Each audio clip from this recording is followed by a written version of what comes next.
Sumasabay sa agos ng mundong ito, ako'y gulong-gulo. Tuburan sa panalangin, kini nga programa gimugna sa East Coast Gospel Mission, alas 6 hangtod alas 6:30 matag adlaw, aron ikaw matabangan nga maangkon ang tinuod nga kalipay, katagbawan ug kasiguruhan sa kinabuhi, ug nga kahatagan sa kasulbaran ang naghingapin nga mga kabalaka, problema, mga pangutana nga sa dugay ng panahon nakahasol pag-ayo kanimo. Busa paminaw ug sa Dios ikaw panalanginan. Salamat sa Dios sa gayon nga gihatag na usab niya kanato opportunity kini, oportunidad alang kanatong tanan nga kapasidunggan ang Dios nga ni sa ato mga kinabuhi. Higala nagapasalamat ako sa makananayon ninyo nga pag-uban, pag-subaybay kanato from time to time nga kita nagahimo sa ato nga live ministry sa pagsabuhag sa balaan nga pulong sa Dios, o ingon man kaninyong tanan nga naga-share o nagapangamuyo alang niini nga maong buluhaton o nagapakigbahin niining buluhaton. O diini nga higayon karon magtugyan kita diya sa Dios pinaagi sa pagpangamuyo. Amahan og Dios nga langit non, salamat sa amo nga kinabuhi nga imong gilugwayan o sa oportunidad man usab nga makapadayon o Dios sa pagsangyaw, pagpaabot sa imong pulong ngadto sa tanan nga lugar imong gina-desire o God nga maabtan sa imong pulong, sumala o Dios sa imong plano ug sa imong kabubuton nganhi sa among mga kinabuhi. Salamat o Dios na ining usa ka balaanon nga oportunidad nga diin mahimong kabahin o God sa pagbuhat sa imong buluhaton. I-bless o Diyos ang tanan nagapaminaw sa ilang mga radyo o sa tanan nga mga Facebook friends nga naga-follow karon o bisan pa man ang tanan nga maka-scan niini nga maong mga preachings. Lord, i-bless ang imong pulong sa matag usang nagapaminaw karon. Kini gitugyan diha kanimo sa ngalan ni Hesus nga among Dios ang maluluwas. Amen. Salamat kay karon nga gayon makapadayon kita sa ato nga pagpamalandong. Higala kung ikaw karon nagapaminaw, nakadungog o kung gusto ikaw nga recognize ang imuhang pagpakiguban, ayaw kalimot sa pag-leave o comment sa ato sa atong Facebook aron nga makita o makapasalamat usab ako diha kaninyo samtang kamo nagapakiguban og hiniining higayon karon padayon nato nga pagpamalandong, padayon nato nga ginahisgutan ang pinakaimportante nga hilisgutan sa atong kinabuhi, murdan sa tanan nga mga isyu o mga topiko nga ginahisgutan, more than even sa Christian living. Tungod kay kini ang pundasyon o foundational kaayo nga truth kang usa ka tao mahimo nga sigurado sa iyang spirituhanon nga kaluwasan base lamang sa Biblia o dili base sa bisan unsa pang libro kundi diha lamang gayud sa Biblia. Assured of spiritual salvation that is based on the gospel, based on the word of God. Now, hinumdum nato igala nga ang ato nga assurance of salvation gibase nato diha lamang sa persona ni Ginoong Hesukristo o sa iyang trabaho, sa iyang nahimo o dili gayod sa ato ang nahimo o sa atong kakayahan. Gusto nako i-clarify kini aron masabtan nato ang pinakapundasyon sa ato nga pagbarog. We are assured by Christ's person and work. Okay? So, ang persona ni Kristo o ang iyang trabaho nga gihimo alang kanato, maukad na ang nagahatag kanato og assurance apan dili gikan kanato. Plainly, gikan kang Kristo, gikan sa Dios o tungod sa iyahang trabaho. Okay? Mao kana siya gala Kung imong tanaw ni gala in previous message, na learn na to that if we believe Christ's person and work on the cross as God's provision for your sins, nakita na to nga gitagaan kaniya, you have eternal life or everlasting life, forgiven of all our sins. Mao kini ang gihimo sa Dios. Gi-forgive kita kay kitang tanan makasasala man. Then we are free from condemnation. Na suppose condemn ang tao before pagani na kasala si Adan ug si Eva, gi-pronounce na in advance sa Dios ang judgment. Apan nakasala gid sila, therefore ang tao naging under siya sa condemnation sa Dios. But salamat sa Dios kay bisan pa man nga under siya sa condemnation ug ang judgment coming na, pero naghatag ang Dios og way of escape, and that is tungod lamang gayud kay Kristo. Ikaw pat, we are declared righteous or justified by God according sa atong natun-an kagahapon. And we are saved, of course. Kung forgiven ka, di ka na under condemnation, you are justified, it means to say you are saved. Okay? Spiritually saved. O kanang kaluwasan, buhi pa, na-possess na, naangko na, ready na, alang sa tao. Okay? Ika-unom, gihimo kang child of God by faith. Klaro ka ang gisulti sa pulong sa Ginoo. Ha? Mao kana si gala. To properly understand the work of Christ, or shall we say, Christ's substitutionary death, or dying in our place and bearing our sins on the cross. Mao kana siyang pasabot kana bitaw moingkag the work of Christ. Unsa man ang gihimo ni Kristo para kanato? Ang gihimo ni Ginoong Hesus para kanatong tanan ni gala, og mo-effect ni the moment kang usa ka tawo mutugyan, musalig siyang kinabuhi diya kay Kristo. Iyahang batunon or iyang dawaton ang kunon si Kristo nga the only Savior siyang kinabuhi. But pasabot, ang work ni Christ mo take effect diya sa iyahang personal nga kinabuhi.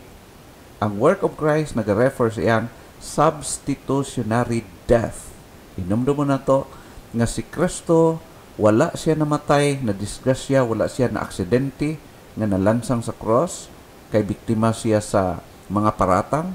Dili, condition or plan gyud sa Ginoo nga si Kristo magpakamatay ingon nga atong substitute, no? Siya ang puli kanato. Kita man unta dapat silutan, pero it was the Lord Jesus Christ nga ning angkon sa ato nga punishment, suppose, no?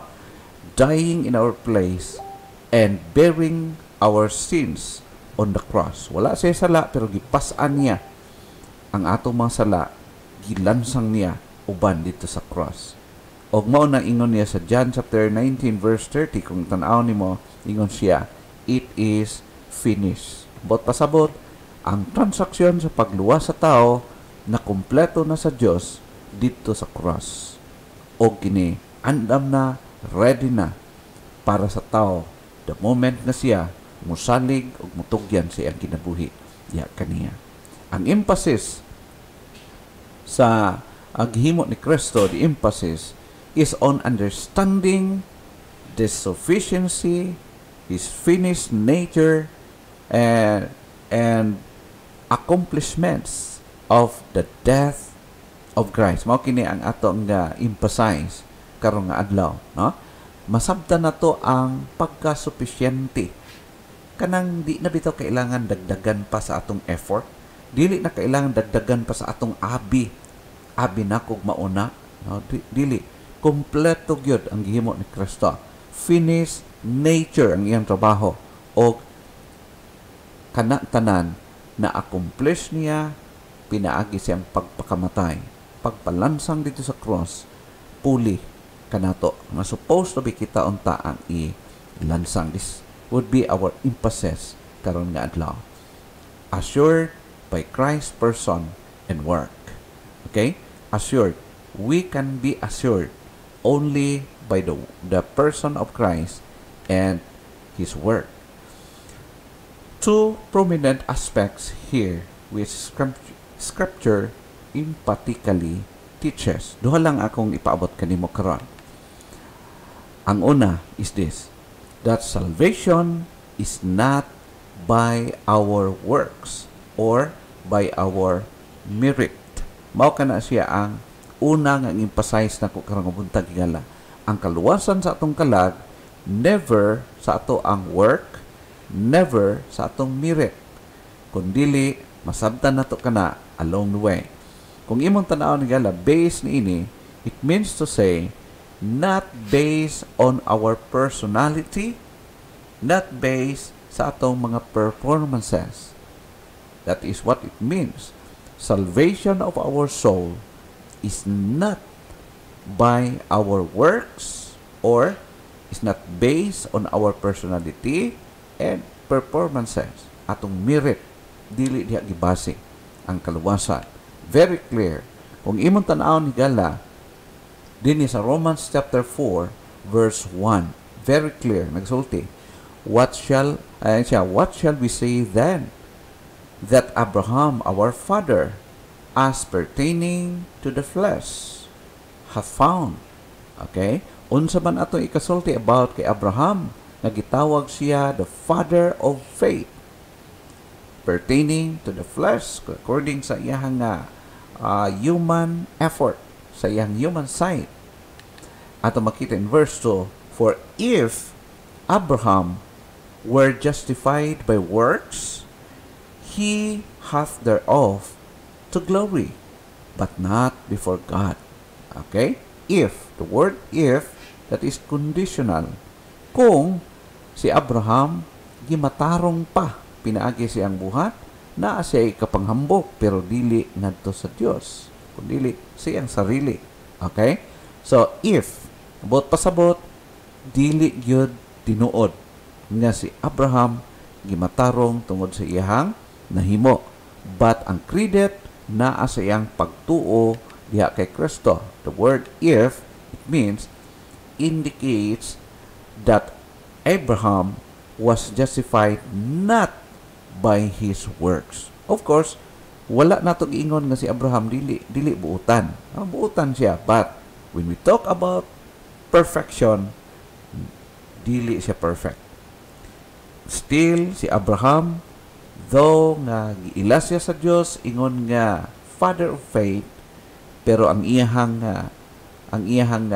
assurance sa iyahang kaligtasan wala diha nakabase sa iyang performance, but nakabase sa iyahang pagtuo diha sa Ginoo. Okay? So, mao kana siya. Ang word nga if sa akong gi-mention kaganina is it indicates that Abraham was justified not by his works. In verse number 3, nag-ingon, for what saith the scripture? Abraham believed God, and it was counted unto him for righteousness. Take note. Ingon siya dinhi, for what saith the scripture? It's not my words, but according sa gisulti ni Apostol Pablo, based sa nakasulat sa scripture, sa original nga scrolls, oracle of God. Ingon pa siya dinhi, for what saith the scripture? Abraham believed God. Okay, take note. Abraham believed God. And, in result, it was counted unto him for righteousness. Unsa ang gi-count? Iyang work? No. Ang gi-count sa Dios ang iyang pag-believe, ang iyang faith, ang iyang trust ngadto sa Ginoo. His faith, his belief was counted by God for his righteousness. Mao kana siya to makita ang word ni counted, because Abraham trusted God, he was considered as righteous before him, before God. Now, no debate.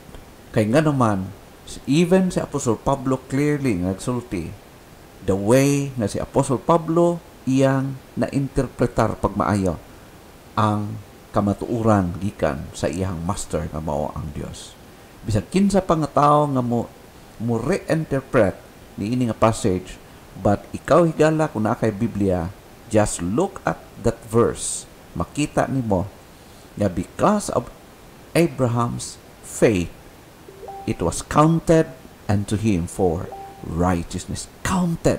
It means to say, considered. Okay? So, take note, mao kana siya ang gisulti. In verse 4 and verse 5, ngayon, now, to the one who works, his wages are not counted as a gift, but as his due.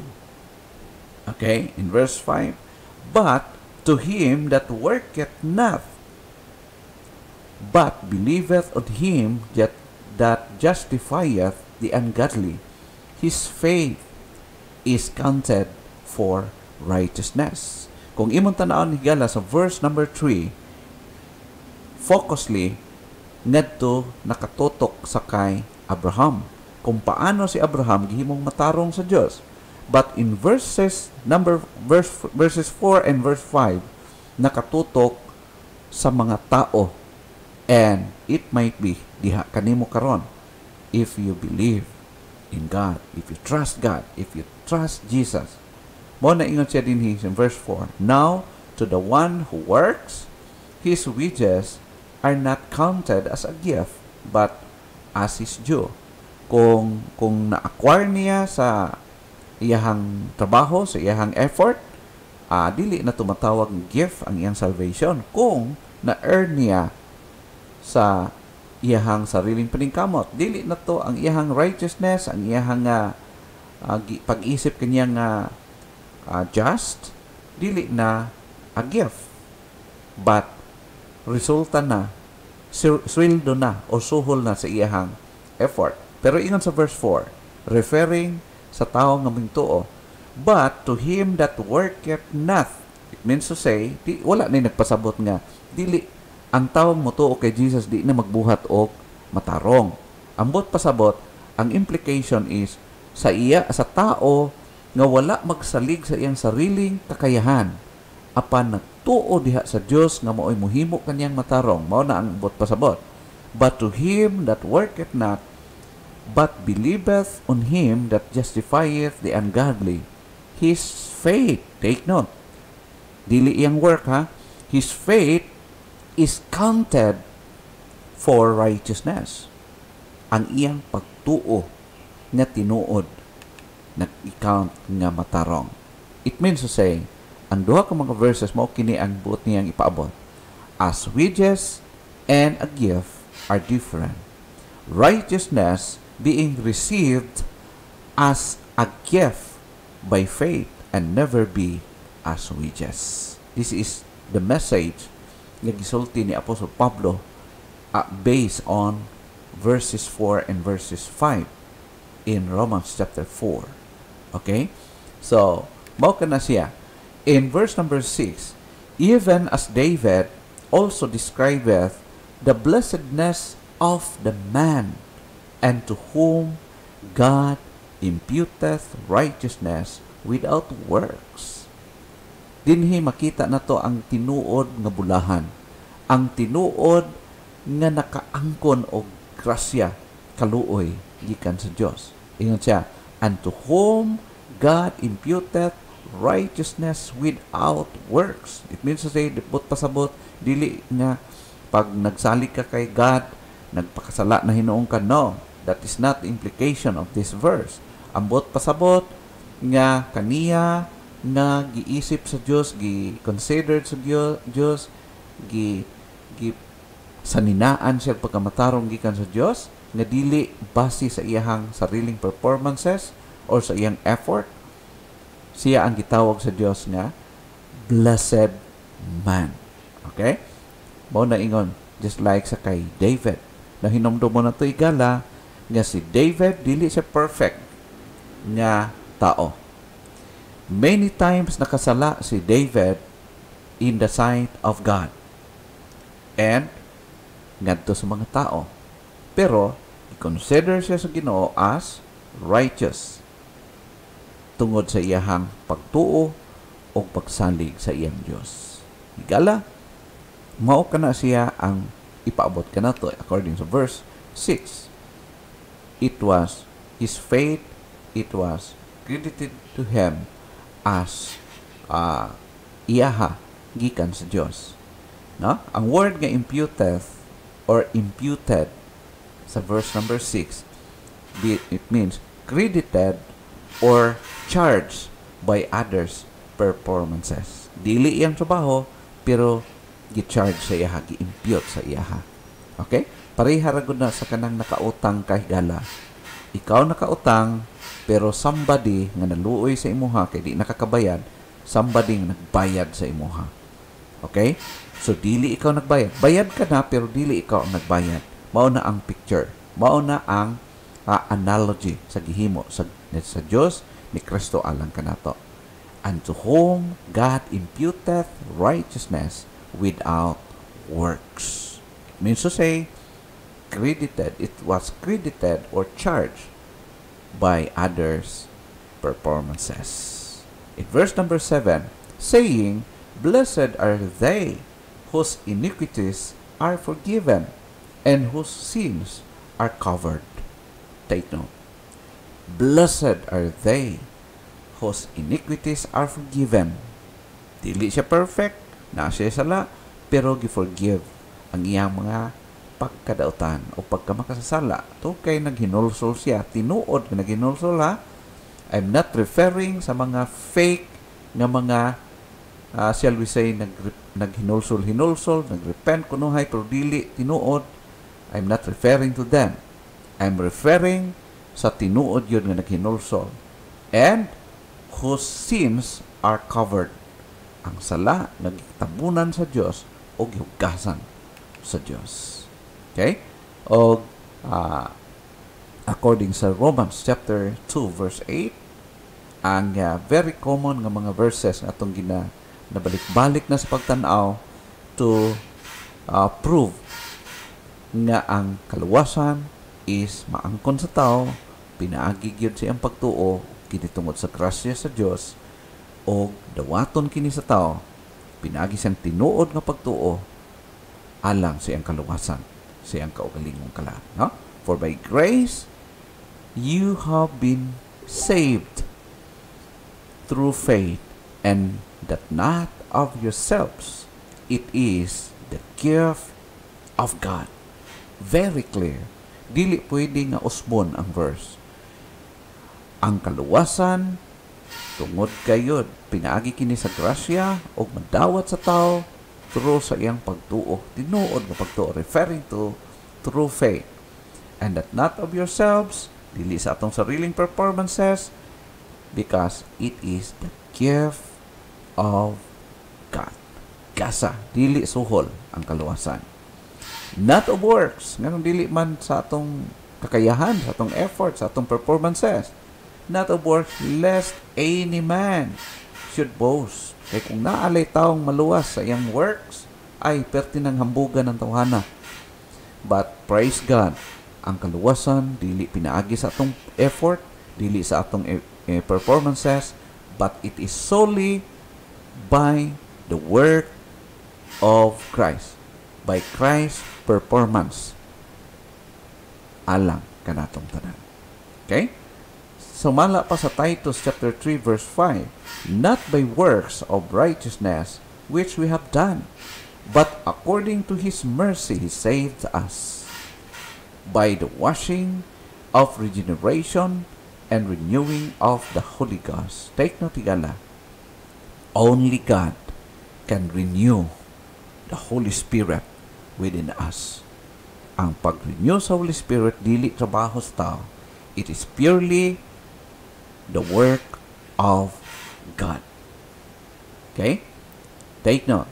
Kanang tanan nagakitabo, but according to God's mercy alone. Okay? So, mo ka na siya, not by works of righteousness which we have done. Klaro kayong gisulti sa pulong sa Ginoo. In verse number 6, which He shared on us abundantly through Jesus Christ, our Savior. Through Jesus Christ, our Savior. Not because of us, but because of Jesus. In verse number 7, that being justified by His grace, again, we should be made heirs according to the hope of eternal life. Again, dili temporal life, but eternal life. Being justified by His grace. Gimatarong, gipakamatarong, tungod sa iyang grasya, o dili tungod sa atong performances. Again, so klaro kayo gala, nga ang usa ka tawo nga mingtuo o mingdawat, mingtugyan sa kinabuhi diha kay Kristo, ingon nga ang bugtong manluluwas, wala na siya laing pangsaligan ng makaluwas kanya. Only Jesus. Dili siya makakaya pagluwas sa iyang sarili, tungod kay only Jesus can save. And by that, you can be assured of your spiritual salvation, assured by Christ's person and by Christ's work. Salvation is not by work, or is not by our works or merit, but because of Christ's person and work. Number 2, nga butang nga ipaabot nato karon. Salvation is solely by Christ's person and works as a gift of God. Take note. As a gift of God. Dili ni na-earn na to tungod kay buutan ka itang tanan. But it is plainly, purely, surely, solely, and a gift of God. Mao ka na siya ito makita. Sumala pa sa 1 John chapter 5 verse number 11. And this is the record that God hath given to us eternal life. Take note. Given to us eternal life. And this life is in His Son. Referring to the Lord Jesus Christ. In verse 12. He that hath the Son hath life. And he that hath not the Son of God hath not life. Klaro kay gisulti sa verse gala. Sila nga nakadawat kay Kristo na ay kinabuhi. O kining kinabuhi ang gitawag sa verse 11, eternal life. Dili temporal life, but eternal life. Kinabuhing walay katapusan. Kinabuhing di na mahurot. Kinabuhing di na maputol. Okay? So, ingon sa verse 12, he that hath the Son hath life. Ang nakadawat kay Kristo, nagtugyan siya kinabuhi diya kay Kristo, naa na siya eternal life. Klaro ha? Klaro ang gisulti sa verse. And he that hath not the Son of God, sila nga wala mong musalig, nagduduha kay Kristo, wala mo dawat kay Kristo, ingon pa, he that hath not the Son of God hath not life. Klaro, but pasabot, ang wala yun musalig kay Kristo alone, wala gid siya salvation. Wala siya eternal life. Pero sila nga mintuo o bingsalig kay Kristo nga maoy makaluwas, silang tanan, kung sila nagtuo, luwas. Kung wala, wala po'y kaluwasan. In verse number 13, these things have I written unto you that believe on the name of the Son of God, that ye may know that ye have eternal life, and that ye may believe on the name of the Son of God. According sa verse number 13. Usa kaayo ka strengths kaayo nga pagtudlo, kana bitaw maingon ta, buhi pa, nakabalo na siya, makasiguro na siya nga siya naa nay eternal life. Strengths kay na sa kalibutan higala. And even ikaw kang nagapaminaw, mayon ka imposible man ang giingon ni pastor. But paano man na nga mao man ang gisulti o nakasulat sa Bible? Iyon sa verse number 13. These things have I written unto you that believe on the name of the Son of God. Hinumdum mo nato igala nga ang kasulatan gisulat sa Dios para sa buhi, dili para sa patay. It means to say, ang buhi nga tao makabasa, makasabot, makapaminaw o makarespond sa gisulti sa Bible. So ingon pa siya, these things have I written unto you that believe on the name of the Son of God, that ye may know that ye have eternal life. It means to say, wala mag-ingon, inigpatay na, mabalaan niya. Kundi, mintras nakasabot ka sa gisulti sa Biblia, buhi ka. Ingon pa, that ye may know that ye have eternal life. But pasabot, wala gihulat, dili na kailangan hulaton pang mamatay pa ang usa ka tawo. Aya pa siya makasiguro nga ang iyang kalag insured na sa tubangan sa Ginoo. Kung tinuod kang nagsalig sa kang Kristo sa iyang persona o sa iyang trabaho para kanimo, why to doubt?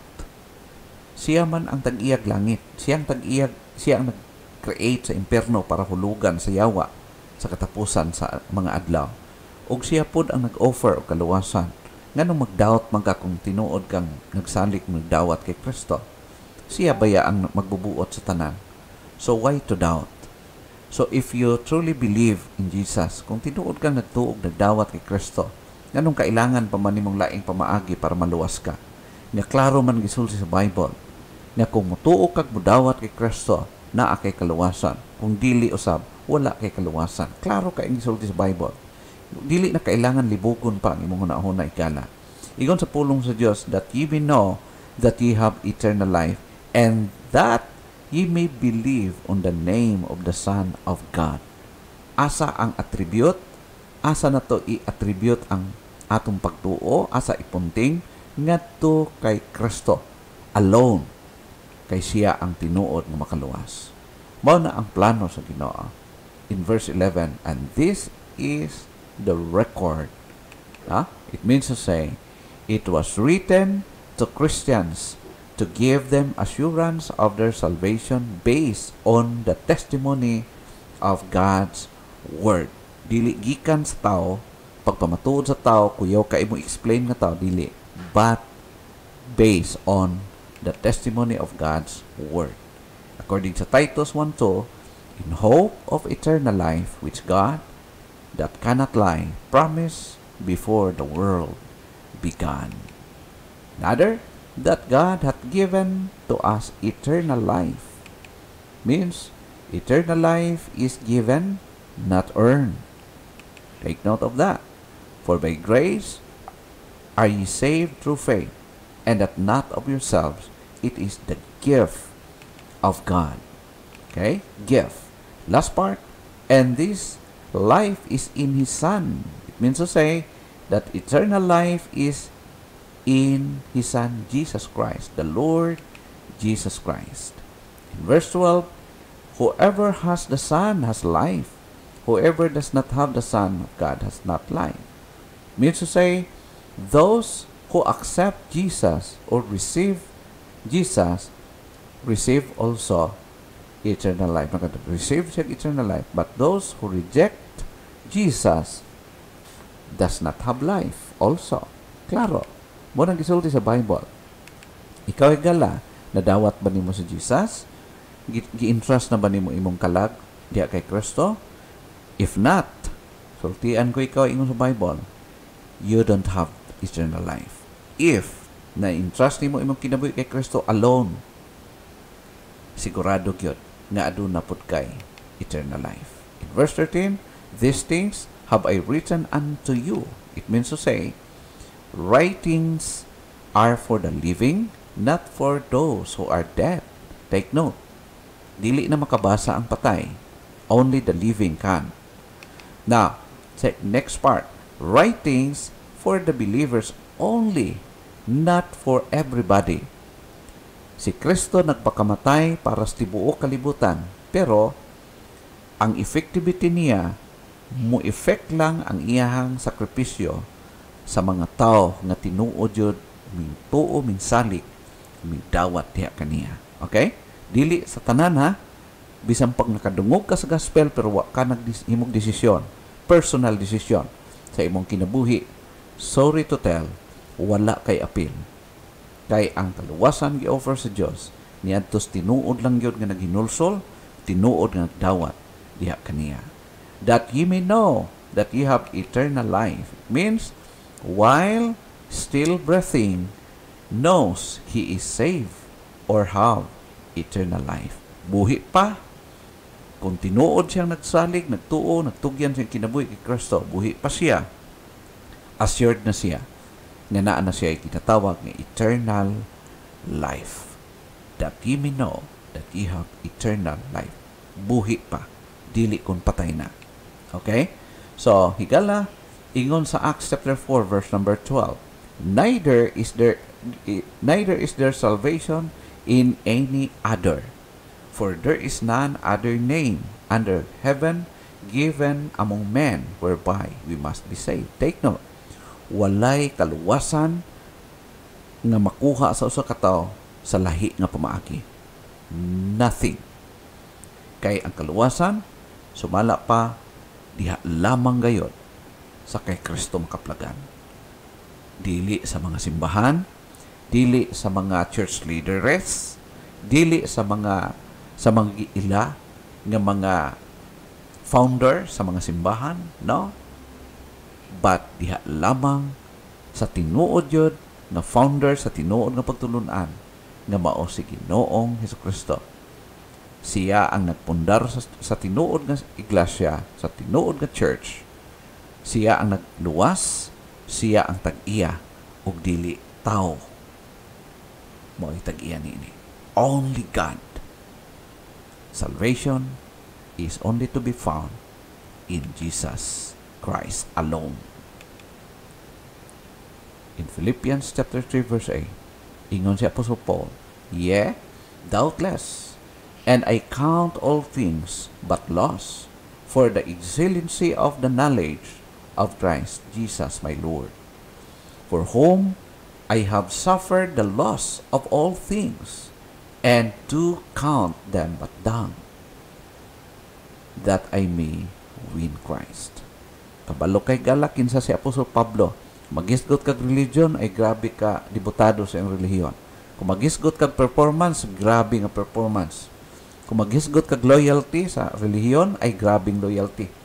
Andam siyang mupatay o andam siyang magpakamatay para sa iyahang relihiyon. Pero, after encountering Jesus, gi-give up niya ang tanan for Christ. The price of Christ. Ingon sa verse 9, "And be found in Him, not having mine own righteousness, which is of the law, but that which is through the faith of Christ, the righteousness which is of God by faith." Amen. Praise the Lord. Hallelujah. Ingon siya, "Not having mine own righteousness, which is of the law, but the righteousness which is of God by faith." Brothers and sisters, friends, ang imo bang pagkamatarong karon?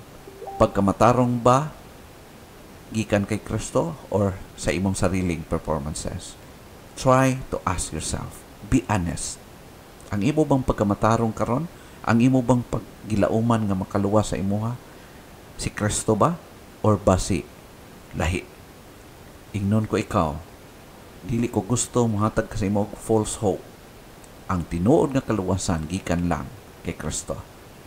The righteousness which is of God and not of fulfilling the law. Ang nagfulfill sa law para kanato si Kristo. O siya nagpalansang sa cross aron nga ikaw ug ako mabayran ang atong mga kasalanan. Assured of spiritual salvation that is based on the gospel. Hinaot higala nga naghahatag og dugang pa nga tabang nga masabdan nato deeply ang pamaagi sa kaluwasan, the simplest way of God for our salvation. Hinaot nga gi-bless ka sa pulong sa Ginoo.